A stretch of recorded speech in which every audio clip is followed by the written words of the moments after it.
Today, South Africa brings countless people to its cities, its reserves, its countrysides, and its beaches. But today's South Africa is largely different from the South Africa of the generations before us. The apartheid government controlled black settlement, movement, and labor through its laws from 1948 until its first democratic election in the early 1990s. The election serves as the first line of a new chapter for the country. While more than 2 decades have passed, a group of South Africans are working to preserve the details of the oppression. 2 centers in Cape Town house the archives that are the homage to the struggle of the country's moments that shine the brightest and the moments that broke its people's hearts. Cape Town. Northern suburbs that way, central, and then south suburbs, the Cape Flats. The mountains in the background, Tygerberg Hills, Stellenbosch, the Boland. A place renowned for its tourist attractions, fine wine, and abundant energy. Nothing is shocking in Cape Town. Illustrated in its vast waterfront and painted buildings, it is also a place for remembrance and forgiveness. A place historic for banishment, repression, and loneliness is now a common stop for Cape Town's tourists. Robben Island was declared a World Heritage Site in 1999. It operates now as a living history museum. Former political prisoners and prison staff lead visitors through its walls, showing them firsthand a place hidden away for many years. Tourists take boats from Cape Town's waterfront to Robben Island. The maximum security prison housed many of the people who fought to end the apartheid regime. After the fall of apartheid, the South African people demanded to see the place that kept their leaders away from them for so long. The 27th of April, people voted for the first time in South Africa. President Mandela becomes the president, whereas 3 years before he was still a prisoner. And everyone wants to know, wants to go and see where this man was kept in prison for all those years. Where did all this incredible dignity and force of personality come from? And the key moment was when Cabinet decided early in September 96, okay, Robben Island is closing on the 31st of December, and this is what it's going to be. Visitors take special pause when they visit Cell 7, the cell of Nelson Mandela.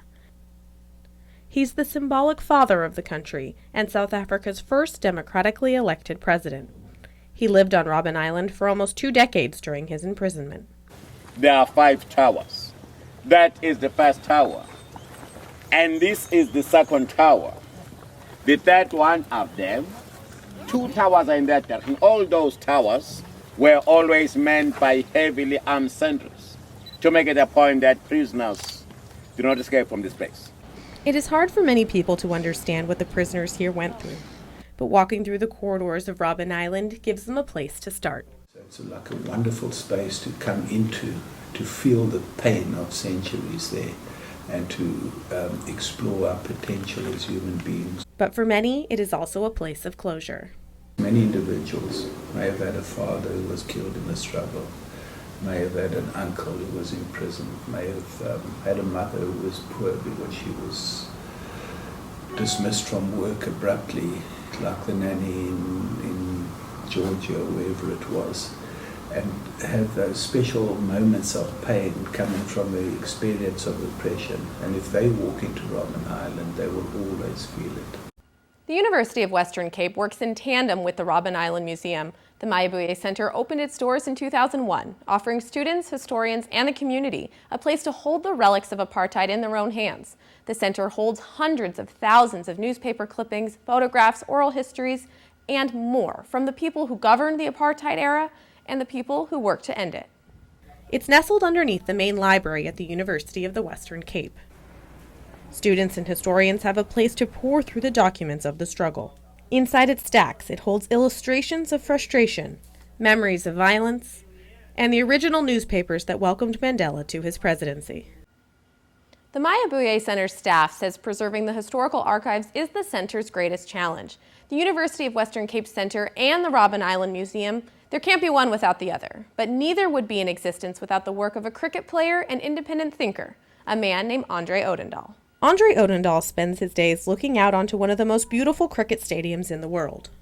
However, his life's work has been in capturing some of his country's ugliest moments. So from 87, when we tried to start the Apartheid Museum, at the idea of an Apartheid Museum, which became the Mayabuye Center, to the time Robben Island started as a museum on 1 January 1997 is almost 10 years, in which a large part of my life force and energy and thinking went into this thing of the importance of history during change and transformation.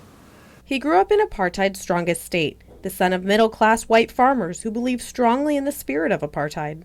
It was all about being good people, good Christian people who were fair and just and behaved in good ways, but it didn't apply to the people that were living around you.